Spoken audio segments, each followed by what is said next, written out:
September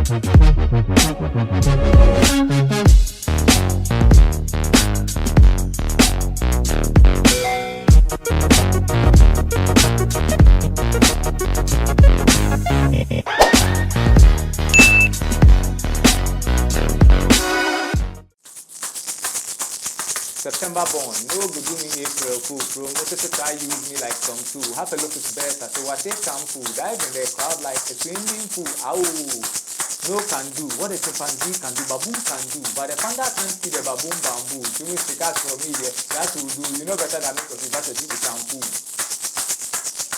Shop time, no friends, think about him, dead end, think Shop time, no friends, think about him, dead end. Salima, you like for Talanku, me that you know share this one banku, I didn't pass this one for boarding house, only Gary cockroaches in one mouth, some eat dog, some eat cat, some eat rat, some eat snake, don't eat that, some eat bat. Chicken pata, putting pot off, your guy photo with photo and photo, some is CD and an MP3, I think to me, that's I go with the limit. Too value and moving me. It's bare necessity, tasty African recipes. Forget about your fork, your spoon, your knife. Well, Nkonkonsa.com. One love the Kubolor. What's up, my brother. Charlie, how we? I do for you. What we make us start with the instruments they play. What we give me a brief history or information about these instruments. What be the name of the instrument? These instruments are called blue balls. That's what you call it? Yeah. Okay. Sometimes black, but blue ball because got the cellotape I use. No. We call this instrument kushka. Kushka? Yeah. As in Ghanaian name? Yeah, kushka. It's an onomatopoetical name. Okay. The name that sounds like the sound. Okay, you know? okay. So, okay. Kushka. Okay. That's why. But there's many names. In Japan, in Asia, they call it asalato. Okay. And then some people call it kashika. So it has different names, but kushka. So I guess whatever sound, you know, you hear it making to your ears. And Professor John Collins told me that they are dated at least 2000 BC. Wow. So they've been here for over 4,000 years. Wow. Yeah. And the origin is African? West African. West African. So from Cameroon all the way to Senegal, along the coast. Okay. Yeah. Okay. But why did you choose this particular instrument? Because there's dondo, there are a lot of local instruments. Why this particular one? I chose it as a kid, really. I wasn't playing it much, but when we were children, it was one of the things that fascinated me because I saw it more like a toy than an instrument. So I enjoyed it more than, if it's an instrument, then it means I'm doing some kind of work. But as a toy, it feels like something I just playing with it. But later, I met a musician called Marwan Mograbi. Okay. He's a musician, percussionist, master drummer. Ghanaian? Yes, Mograbi. I think he studied at Legon. Okay. And he lived, for some time, he was living in Los Angeles. He used to play for a lot of musicians, Stevie Wonder and the rest over there. And I used to hang out with him in Los Angeles. And this was one of the instruments he was playing. And so I picked it up again and learned some moves from him. And when I moved back to Ghana a few years later, I went to Art Center. I met a guy called Bongo, See Never Dry, and started buying from him, Kushka. He makes them special for me. He knows the kind I like and the kind of material I like for the rope and so on, and the sizes and the lengths. And then so Bongo, See Never Dry, he taught me some other new moves. Okay. And now it's one of my main instruments when I travel. Almost all my bands I played. So you travel with it? Yeah. Like this particular pair, judging from the wear and tear, while I'm rhyming, has been to about at least 15 countries. Wow. In the past year. And you perform with it on stage? Yeah. With FOKM Boys, also with Alos Men, also solo as one of the Kubolor. I use it a lot. How do people react when they see you playing it? I mean, we in Africa may be used to it, but when you go to Europe, people who see these things as you're saying, a toy, how do they react when they see you playing it on stage? The way I play it, they want to put it in their mouth. No, they like it. They say, so that's what I'm saying mouth, because they open their mouth wide when they are clapping. No, they enjoy it. I mean, it's not common, and it's also, when you see someone playing it,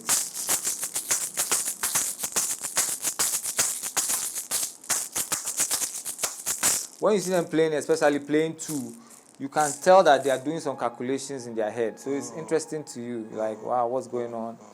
And also, it is like almost like acrobatics, like some kind of juggling in a way. So it also pulls your eye, because you are waiting to see if the person will mess up. So that also brings some attention. If somebody is walking on a rope, or is riding one Thai bicycle, or is doing something that they can fall or drop or flop, it also pulls attention, because you want to see what's going on. Whether you fall or not. Yeah, you know. So it's an interesting instrument. It's a bit, it's in between worlds. It's in between magic and even style, skill, and all that. Yeah. Let's zoom this one into Ghana music. I mean, you took this local instrument and you are making it international. And from what I've read and from what I've heard, these are some of the indigenous things that the likes of Grammy and all those people, when they see, they are fascinated and they feel you are bringing something new that they don't know about on the table. How come things like this is not pushing Ghana music out there? Or how come today's musicians are not using raw things like this to make music? You know, Ghana is a very competitive struggle environment. How do you mean? I mean, when you go to a junction, there's 15, you go to the market, there's at least 15 to 20 women selling tomatoes, the same tomatoes. See what I'm saying? Because they're afraid if they sell something else, people won't buy. And they don't have time to gamble. And they don't have the luxury or the resources, the capital, to try something else. So they have to invest in something that they know is a sure banker. So they know if they go and sell tomatoes, by all means they'll get customers, because people buy tomatoes, right? So it's the same with the music. It's like, if this is the style they're hearing on the radio, and they feel like doing something else, the person who is sponsoring them, or they don't know where they'll get the next money from, if they do something that they don't feel is bankable. So most everybody will go in the direction that most everybody is already going. Okay. To be safe. The easy way out. Yes, the sure banker. It's not even that it's easy, because it's also not easy. Because to get that table in the market, you have to bribe some AMA person, you have to sleep with somebody, something has to happen for that tomato seller to get there. Get that space. So even for the musician, it's not that you have done some of the songs, so now you can come in on the stage. To get on that stage or to get somewhere, you also have to do some kind of, favors. So it's just, we are just in a very highly competitive struggle environment. So we don't have the resources to experiment. And even growing up, even when Ghana wasn't as bad, even when we were growing up and you are doing something small by the way, they'll say, don't be stupid, don't be foolish. We don't have license to be stupid and foolish. But a lot of children in the West have that license. Their parents don't stop them from being stupid and foolish. Freedom, human rights, and all that. Yeah, because stupid and foolish brings the new ideas. You do something by mistake from fooling, and you see that, hey, this is something I've created. But if you're not allowed to be stupid and foolish growing up, you have to be serious, and you will just be there. Serious. Wow. So would you say trying to be commercial, trying to make money from music is affecting authenticity when it comes to our music in Ghana? Would you say that from what you said already? Oh yeah, I mean, Charlie, it's laws of nature. I mean, when you start going to some corner job bar somewhere underground, the food is so nice. You tell everybody about it. Now there's 100 cars parked outside, and the people have to speed up their production. They have to do things in a certain way at a time. Maybe stew or soup that takes some while to marinate.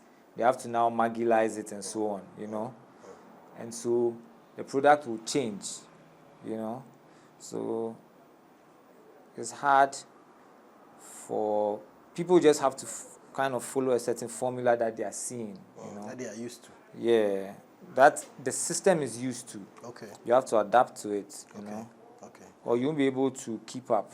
Okay. Because if you want to produce on one acoustic song, the way you have to really do sessions, call musicians who come and play, try something else until you find something. With the studio engineering and programming, it's not easy, but is faster and easier than the live, you know. So what is the problem? Is it finance? Is it that the artists are lazy and they want the low-hanging fruits? They want the easy way out? Is it the system? What is really the problem? Yeah, I think the laziness aspect is very small. It's also there, but it's small. You know, it's small. It's really the lack of support from family, not believing in you, you know, and then of course from the systems that are in place that pretend to look out for the artists and are chopping the money that filmmakers and creatives should be chopping, you know. That money is not flowing the way it should flow. And so that's the problem, you know. I mean, Hungary and UK and all these, there's many countries where, like during the COVID, they were paying artists monthly salaries. Because they are home. What? Yeah, they were home. Yeah, because they knew they have to support them to keep doing their projects, what they are creating. Because if now all of a sudden they can't work anymore, they can't tour, and they go and do some other kind of job, maybe that job will hold them forever, and they can't come back to their creative affect their creativity. You know, so yes, definitely, that support is not there, but it's not there for many of the industries in Ghana. It's not just music and no. It's for me the most important and it's not there shows, you know, that we have a very long way to go, because I think the biggest place that support for infrastructure of the country should have been is where the farmers are. Okay. And the farmers are not getting any kind of support. They get a show, Farmers Day. One farmer who is connected to somebody gets a caterpillar and some money. But the real farmers, all their food is getting rotten. They are not getting good prices, sensible prices. They don't have, you know, health benefits and their children, scholarship for their children and so on. So a lot of them are selling their farms to who? Aisha Young, you know? And Galamsey. Yeah, Galamsey is taking place. A lot of farmers, like, I've done some documentaries, and by the time the farmer harvests their cocoa... You did a documentary on farming in Ghana? Cocoa. Yeah. It's not, I did a documentary for a company. It's very interesting because they commissioned me to do a documentary to show that they don't use child labor. And their farms that I went to interview people, I found child labor people there. So at the end, they didn't want the documentary. I still got my money. But in doing the documentary, I met many farmers and found out that by the time they harvest, according to the size of their farm, and they get their money for their harvest, they are still in like negative 5,000. And that's when 5,000 is now what, 10,000. Because our money has lost half the value. Yeah. So farmers, every year, they are working to pay off a debt that they can never pay off in their life. Wow. They are always in negative. So if somebody comes and gives you money you will not see in 5 years in one day to your farm, you know. So the support for farmers and farm where we get our food from. Our survival. Our food, the food that these people like chopping at chop bars and the rest. The farmers are creating it. Raw material. And we are not supporting those people. So how somebody who is not supporting their own stomach come and support their ears? Entertainment. Or their eye. If the stomach cry, they don't care about it. So we are in big trouble. So what's the core of the problem? I mean, now we're generalizing it. We're not just looking at entertainment. We've brought in farming. I'm sure there's health. Yeah, there's every aspect. A lot. Yeah. What is the problem? Somebody say leadership. Somebody say it's the attitude of the people. Somebody say we are just not a serious country. To you, what is the problem when it comes to Ghana? The problem with Ghana is just the time in which we were born. How? We were born in a time in the world where this is what is going to be happening in Ghana, and we are just here. How? I don't understand. Yeah, we don't have that much power over it. Okay. In the sense that if today the mining tax is 10%, we've had this discussion in a way. Yeah. The mining tax is 10%. If today Akufo-Addo sees some kind of, for the first time, I don't think he has even seen Galamsey before, but maybe today he sees something. You don't believe Akufo-Addo has seen Galamsey? I don't think so. I don't know how you can see it and still be allowing. Yeah, like I don't think he has seen it.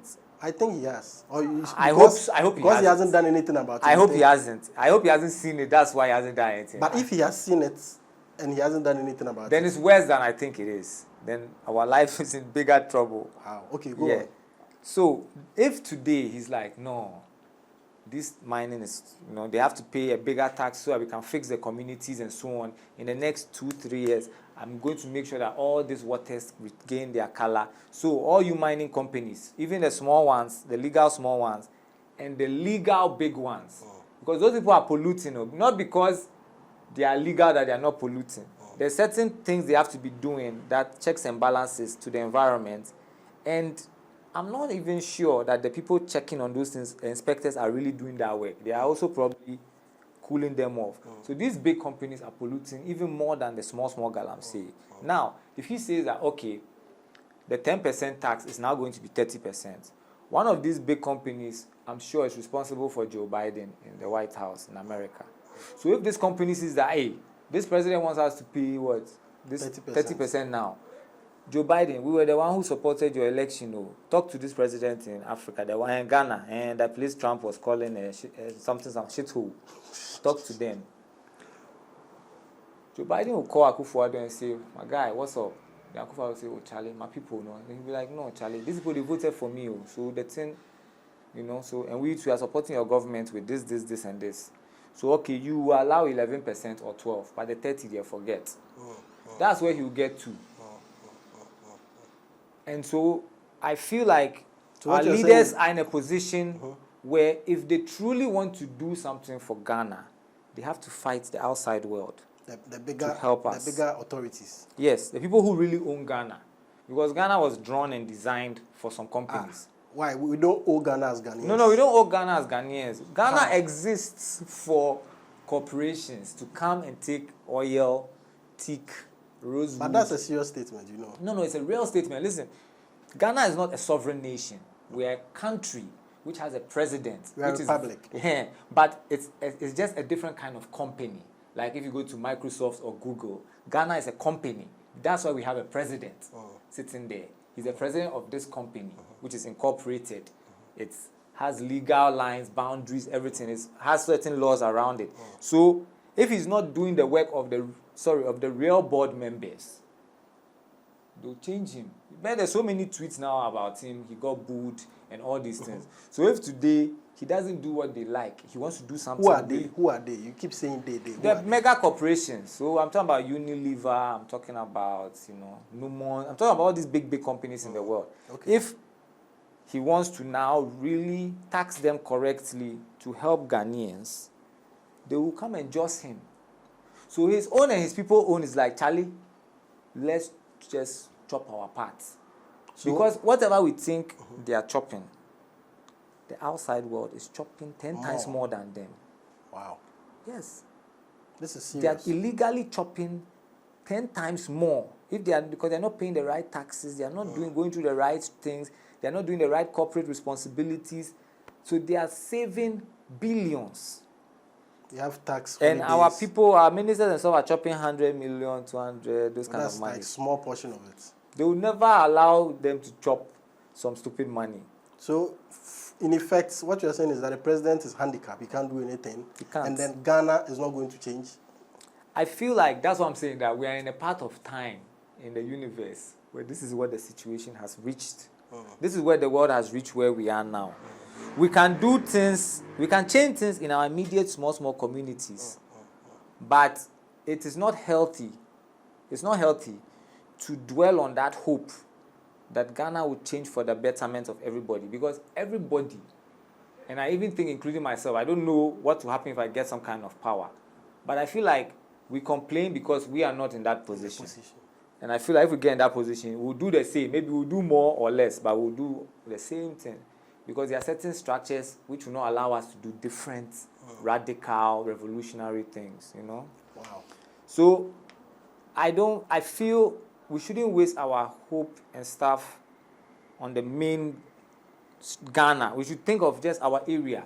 Who is in trouble? Who can we help? Which gutter can we clean here? And be taking care and hoping that people too in their community will be taking care and holding each other responsibility from that level out.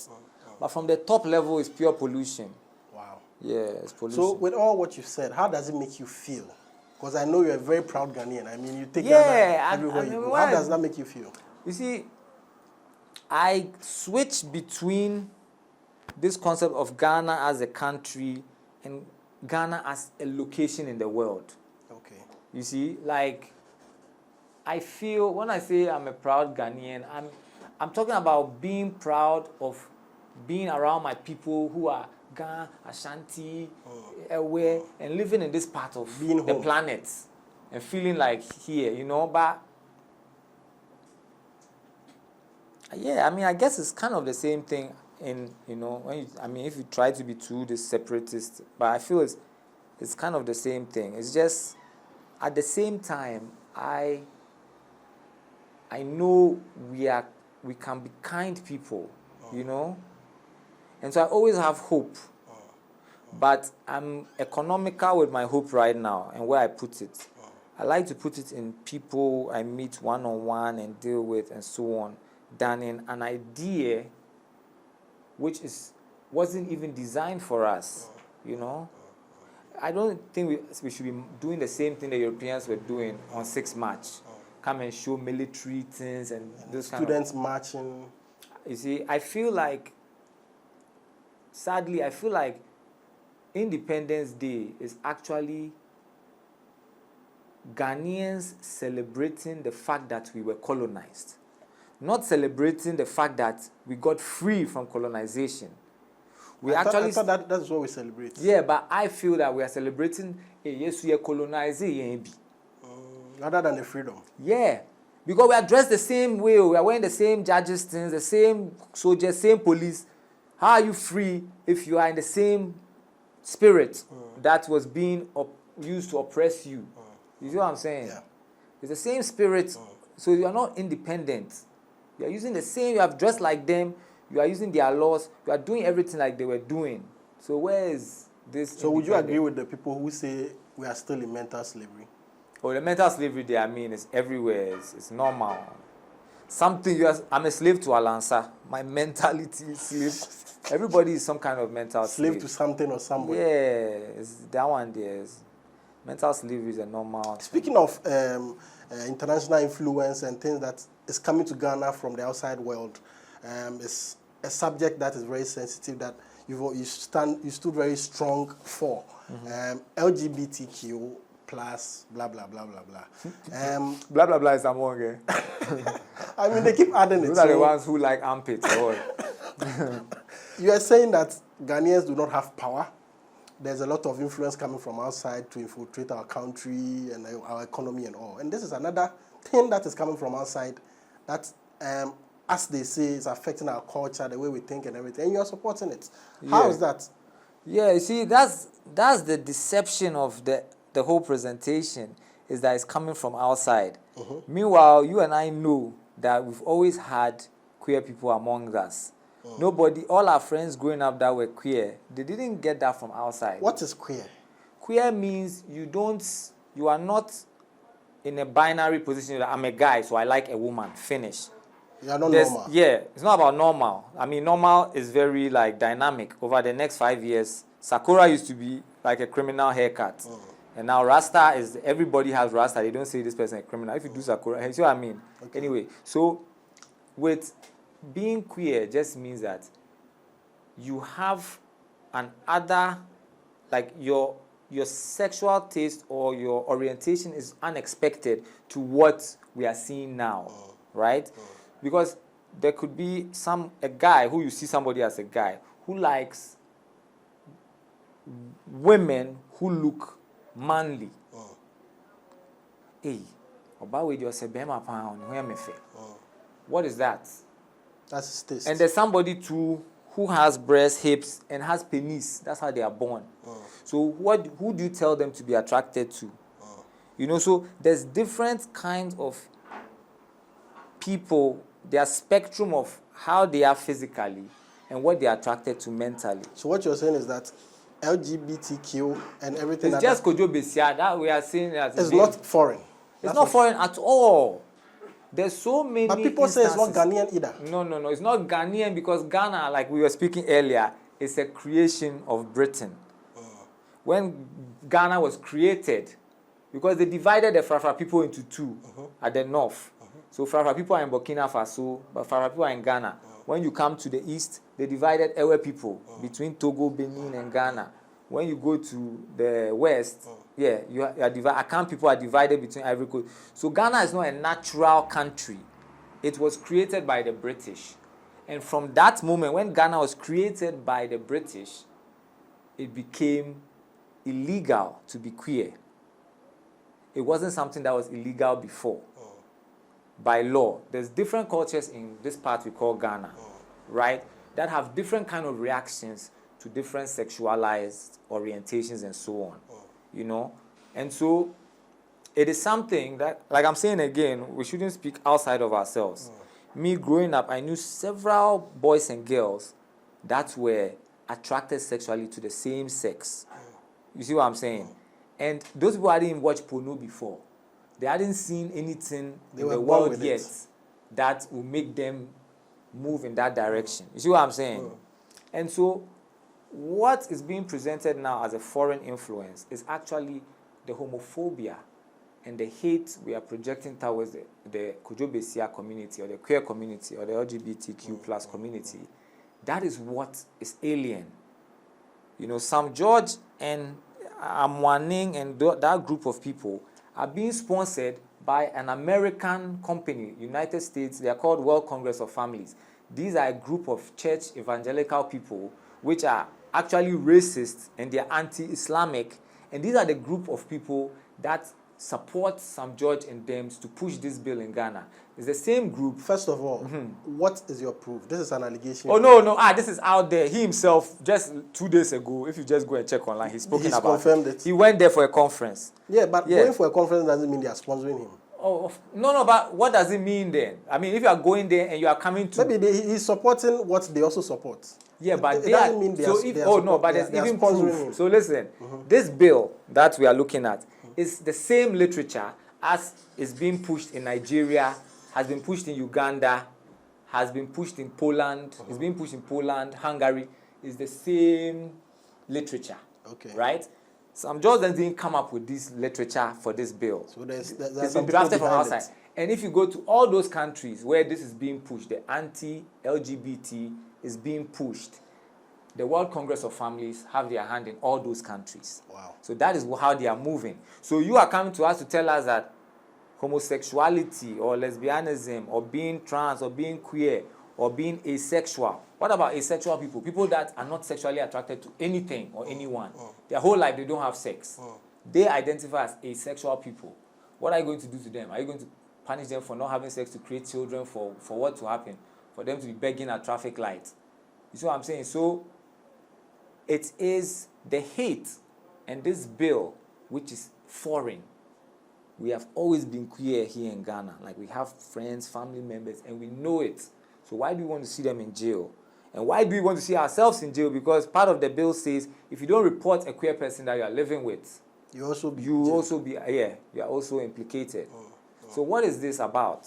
And we know the Ghana we are living in now, the police can just stop you and worry you for 5 CDs, can waste your 30 minutes, 1 hour. So if somebody, you are holding a phone case and it's rainbow colors, somebody from America has sent you rainbow case, and the police say, hey, why do you have these colors? Are you a gay? Stand here. And now you are standing there because he has the power, because this bill has passed now. How do you prove to this police that you are not gay? Do you stop a lady passing by or call? Will he rent a sex worker for you to have sex in front of him? And how does that even prove you are not gay because you have slept with a woman? You could be bisexual and sleep with men and women. You see what I'm saying? So it's a very foolish, stupid waste of time law, which is just going to just make us more hateful and just put us in more, you know. It's sad. So this fight that Sam George, Moses Fuamoni are having, what you are saying is that it's not their power. There are some forces. Oh, it's not. They have support, big support from the West. Wow. Big support. Most of it is outside influence. They are just there to use it to gain some political distance. But most of it is coming from this World Congress of Families. They've been coming here to have meetings. He has been going there. It's a normal relationship. I can even send you more articles on that. Wow. And he doesn't deny it anymore. So, what if this bill is passed? What are you going to do? What are people who are living with all these conditions going to do? I'll be in Nsawam. If the bill is passed, I'm going to Nsawam straight because I'm already implicated. No, it's not that I support it.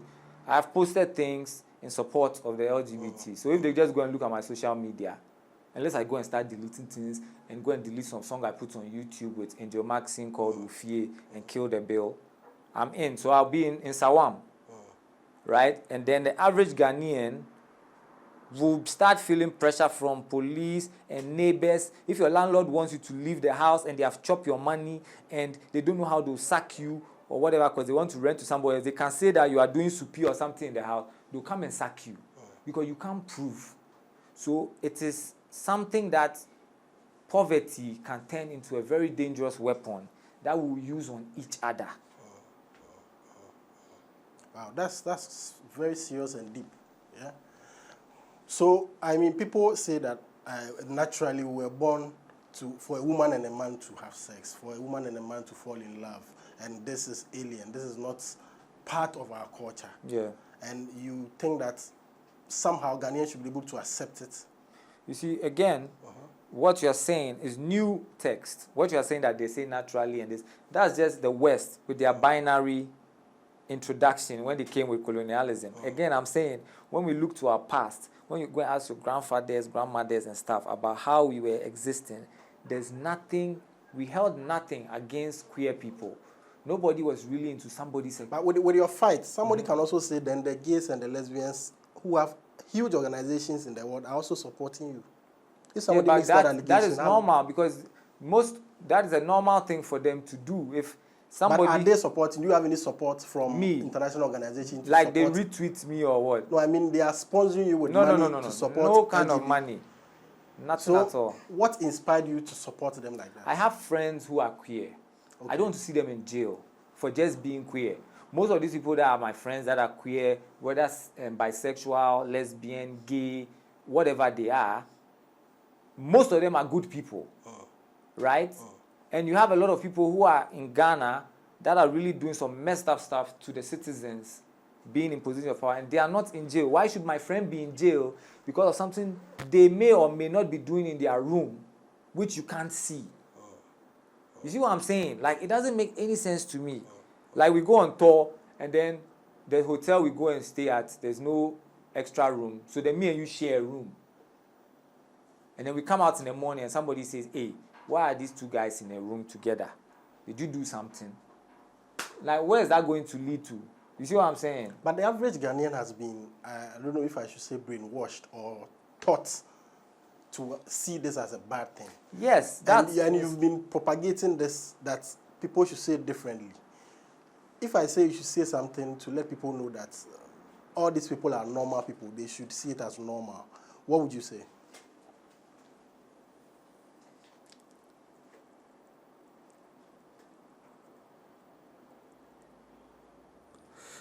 I feel like every Ghanaian, there's no way that there's no Ghanaian who doesn't know another Ghanaian person, personally, who is queer, meaning they could be lesbian, gay, you know. And if you think about this person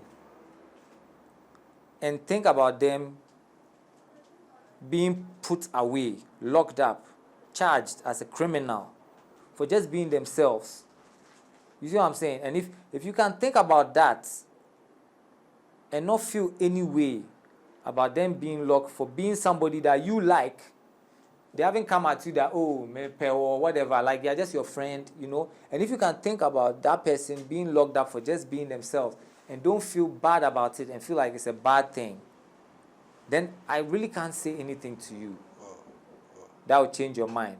You see what I'm saying? Like, it's either you feel compassion for people or you don't, or you don't know how to. And I can't help beyond that. Like, once you feel that it's not a good thing for somebody innocent to be locked up. Because if you think about it, if somebody is there who has never had sex before, but they feel that they are attracted to guys, and they're a guy, like as you see me, okay, I'm a guy, and I've never had sex, and I come and say, I'm gay because I'm attracted to guys. this bill will put me in jail for just saying that I'm gay, not for seeing me having gay sex. Just associating yourself. Just saying. You see what I'm saying? So, like, what is this? Like, why are we using... It's like for me, the most sensible people in Ghana are the Sakawa boys. They are the only people... they are the only people who are helping Ghana or their family or somebody somehow. Apart from the Sakawa boys, everybody is stealing. Explain. Why are you saying that? Listen. They are seen as criminals. Yes, they are seen as criminals How by can a criminal real be a criminals. person? They are taken from the West, right? Sometimes, yes, they are taken from black people in the West, so on and so forth. But they are taking resources that have been generated in the West, and they are using it on themselves, their immediate families, and on their community sometimes. As criminal. Yes, but what is more criminal than a politician going to IMF to borrow money that they know they will never pay? They don't have to pay. And they will use it for their own personal things that Ghanaians will come and pay for one day.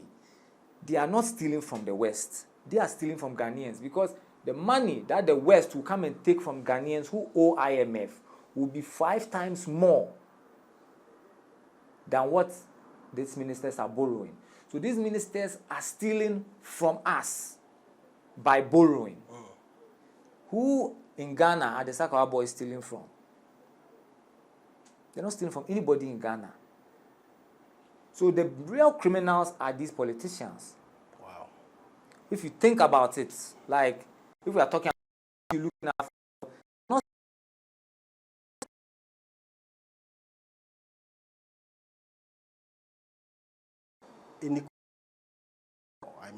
the camera is in front of you. The president might be watching this. What would you ask the president? How did you feel when they were booing you? Your Excellency. That's all you want to Yeah, that's my question. I mean, everything else has no point. But, I mean, among all the serious problems in Ghana, he knows all the serious problems. All the important things in Ghana. If you meet the president, this is what you're going to ask him. He knows about them. It's not me that's going to make him get up and stop Galamsey or stop taking private jets. It's not me and my question. Okay. So how did he feel about the booing at Global Citizen? Okay. How did you feel? Mutombo the poet was the one who started it. And he's MPP. He's MPP. Yeah, you were telling me about that. That, I mean, people were accusing NDC. It's not NDC. Of starting the whole NDC could not get such a good idea. So I want you to put on record. Yes, he said Mutombo. Mutombo, please, if they are coming to take you, come and pick me. If BNI is coming for you, let them come and add me. First of all, who is Mutombo? Somebody who doesn't know. Mutombo the poet. He's an excellent person, a good friend of mine. He's a poet. He is a poet, filmmaker, a manager. He used to manage Amare, like from the beginning of her career till recently. And yeah, I think he still manages. Okay, I don't know. It's often, but yeah. And he was at the concert? He was at the concert. He said when they started announcing and there's something, he didn't even know who was coming, but the way they were presenting the thing, he saw that somebody so then he started, he said he almost vomited. They started shouting, whoa, away, all this, and people around him were clapping. Then they saw that, wait, why are they clapping?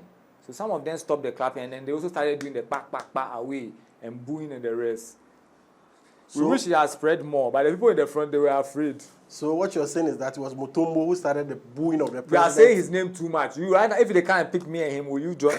Will you join us? But even if I say it once, I've said it. Yeah, but I'm repeating it. Yeah, because it's out there. It's a big issue that is NDC. It's Mutombo. They should...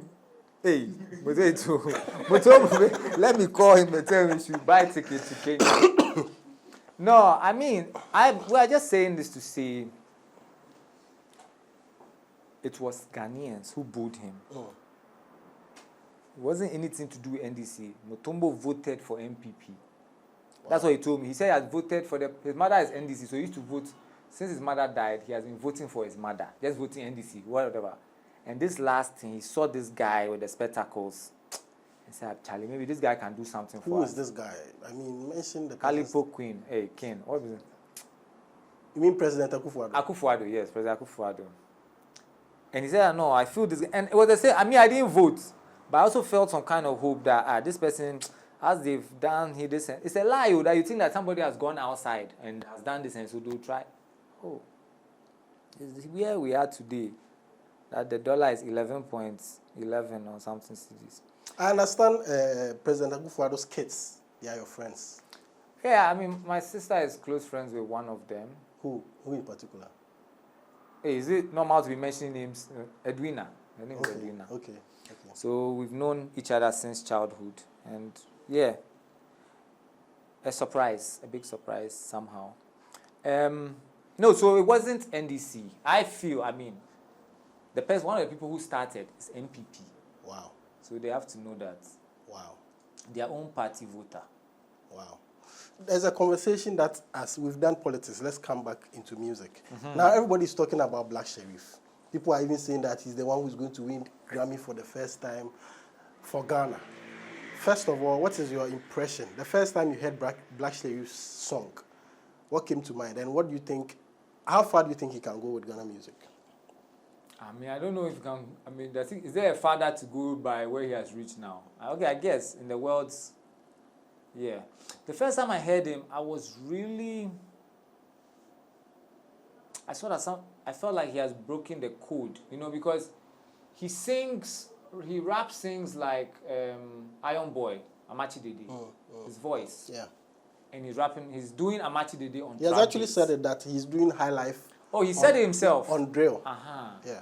So that's what I heard. And I was just like, wow, this is crazy. Because when we rap and just rap without melody, then the person needs to understand the language. Otherwise, there's only so much they can consume of the music. Like, for me, I listen to rap of languages I understand. You know, like, so small French, small Romanian, a lot of Twi, a lot of Ga, a lot of Pidgin, English. Like, language, because rap is about communication. You know? But when you sing and you are creating melodies, then the person doesn't even have to understand what you are saying. And of course, he's singing in Pidgin, in English, some Twi. And so the melodies, I feel that's what's carrying him very far. Of course, his voice as well. And how far? I feel like... Because people see him as the light of Ghana music now. Yes. Out there. Yeah, I mean when you say far, I don't know what you mean by I've seen the likes of DJ Khaled praising him, posting him, dancing with his music. That's why I'm asking you, like, what is beyond, you know? Because, but we have Shatta who has done a song with Beyonce, which is one of the biggest, you see what I'm saying? Yeah. So, maybe some kind of collabo like that. Okay. You know, but if he's going in the route that he's, in the lane that he's keeping, that's what I foresee, you know, like collabos with big artists, maybe South America, Asia, maybe the K-pop guys, you know, like those kind of things, you know. I that's where, because I see. How about him winning a Grammy for Ghana? You think it's possible? Yes, I mean it's all about numbers. Grammy is all about numbers and connections. So yeah, but the CEO was here a few weeks ago. And he said it has nothing to do with numbers. Oh, of course it does. He You have to billboard. He said he has. You just have to submit your music to the academy or board he mentioned, and the. Yeah, but you need to have won an award in this country. Like there's certain things. He didn't say anything of really. No, he didn't mention. I've seen some kind of I'm not too knowledgeable about that, but I feel like I don't know songs maybe in certain categories that we don't listen to genres, you know. But I feel like when you look at the rap, the pop category, and so on, you know almost every song or artist that's being nominated. You see, so you have to be somewhere. The only place they'll put him is world music. That's where they've created that. They put any music that they can't categorize in their award. That's where they put it. That's where Burna Boy was. So Burna Boy hasn't left there. He's still in that category. Burna Boy won. His was an album actually, but people think that. But is it world music album or is it the same place Angelique Kidjo was or? Yes, yeah. Of all this one, you know, Angelique Kidjo has won 4 already. Yeah, I don't know. I feel like so far as collaborations and world stages, you can keep going, like, you know. But yeah. So what is Wanlov Kubolor up to? What don't we know? Charlie, a lot. I mean, secret projects, public projects. I am writing with Mensa, our next album, and also our next film. Fucking Boys. What's up with Fucking Boys? Yeah, that's so. We played our last gig of the summer a few weeks ago in. So you are still together? Yeah, we are still touring. Okay. So we played in France just last month, and Mensa is supposed to come to Ghana, middle of October, end of October, for us to finish an album. And so that's one thing that is going on. I'm also recording, producing some artists in Ghana, and Kwame Yeboah and myself are producing together with a band called Lipstick Queens and Saint Beryl. Okay. Saint Beryl is a featuring artist in the band, and we recorded the album. We took them to Europe to tour a bit, and now we are producing the album to come out. I'm working with an artist called Agove. Okay. Yeah, and I'm shooting one of AY Puyo's next videos. Okay. Of course, recording Sister Deborah's next track. So I'm just in the studio, And, how about new music from Wanlov? Yeah, I mean, from me, my last album was White Card, and I'm working to finish up an album called Blue Card. Okay. And but in the meantime, I'm working with an artist called Akufo-Addo. We just came from a small tour in South Africa. Not a tour, we went to do one concert, but we also did some other workshops and stuff. And Akufo-Addo and myself are working on a joint album. And yeah, and at the end of the month, so I'm going up north to Bolga for Stivo's Sawo Festival. And we just spoke to Yapono to confirm him for the festival. And so, yeah, there's things going on. I'm proud of everybody and what everybody is doing, Ohima Dadao, also, I'm working with her. Okay. We're working on a movie. We've got funding for a feature film. And this is one of the big producers in the industry outside, which is executive producing us to write a hip-hop musical, kind of like Cause of Money. Okay. And so we're working on that big time. Speaking of Cause of Money, what happened to it? I mean, you did 2 or 3? We did 2. 2, and I haven't seen it on any platforms, the Netflix and all those things. Why are you not putting it there? And then when is the next one coming? Yeah, so we haven't really, I mean, now I'm thinking about it again. Every once in a while I think about it and I forget. We haven't found out the requirements to submit or to Netflix. Yeah, we haven't. I'm sure Panji will know. Yeah, so we'll check on that.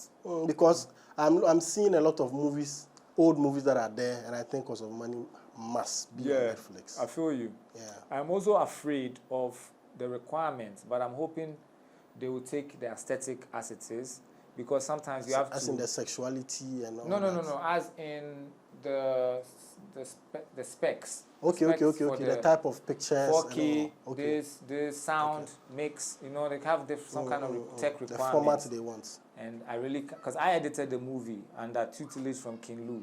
Okay. And Panji.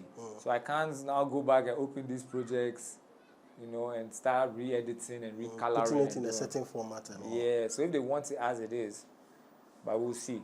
So it means that if they don't want, it's possible you shoot a new one with the format they want. Not a new one, a different one. Okay. I mean, a different. Like right now, we are working on the 3rd one, Mensa and I. We are scripting it now. Okay. So after we do our album, and I finish this movie with Ohima Dadao, the same team behind this current movie I'm doing, Ohima Dadao, is also very interested in Cause of Money. And actually, they are helping us now with this film because of the work we did with Cause of Money. Okay, we are ending. We are wrapping up. Cool. How many kids now? You are not counting? No, I have to think small because 10. 10 kids? Yeah, 10. Really? Yeah. The last time we spoke, I think it was 5. Really? Or 6. It's been a while. You are working? Oh, Charlie. So you spoke about having kids in all the continents in the world. Have you achieved your aim? Is Australia a continent? It's a country and a continent at the same time. Yeah, I think so. No, I haven't got that yet. So it's definitely Australia. You have Asia. Well, I have America. So I don't know if that's also North and South is one, or they've divided North and South into 2 continents. I have Asia, I have Europe. So out of the 10, Africa. Out of the 10, how many of them have a Ghanaian mother And how many of them have mothers from outside? So 3 of them have Ghanaian mother, and it's 1 Ghanaian mother. They are here. And the rest from different places. Yeah. Wow. Would you ever marry? Would Wanlov Kubolor I'm already married. You are married? I married in 2006. And we never heard. But at that time, I didn't even dance molest. Now, where's your ring? It was I remember the ring, the wedding ring. It was a distant leather ring with cowrie. Sit there. Once I remember. So where is it? Oh, I removed it. But the marriage we did it for Nkrata, so it was just something. So now you have the Nkrata? No, I did. I left before I did the Nkrata. So as we speak, you are not married? I'm married legally. Legally, okay. Yeah. You haven't divorced legally? I've tried 4 times and failed. And it hasn't? Yeah, it's very hard. Why? Is it because of where the woman comes from? Yes, she's American, and every state has its laws, divorce laws and stuff. Then you're going to remain married to her for life. What's your opinion on marriage? Marriage? Before we go, yes. I mean, aside the fact that you got married for papers, genuinely, what is your opinion on marriage? I think marriage is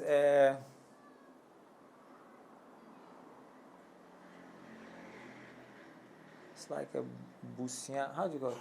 It's like a distant consolidation of assets, or it's like, yeah, I see marriage as a combination of resources, you know, because you bring 2 families together that have different strengths, different connections, and now out of that you build something else together, you know. So I feel like marriage is like tribe rearing. What does that even mean? Like you're rearing your tribe, like you're growing people and creating. To think of. Yeah. Okay. I'll take it. I don't understand, but I'll take it like that. I don't understand. But I take it like that too. Is there anything you want to say? Any parting words? Anything you want to say at all? Oh, thanks to Nkonkonsa.com and Eugene and the crew. And yeah, pure water is 50 pesos. Are you done? Or Yeah, you want I'm to done. say, okay, thank you.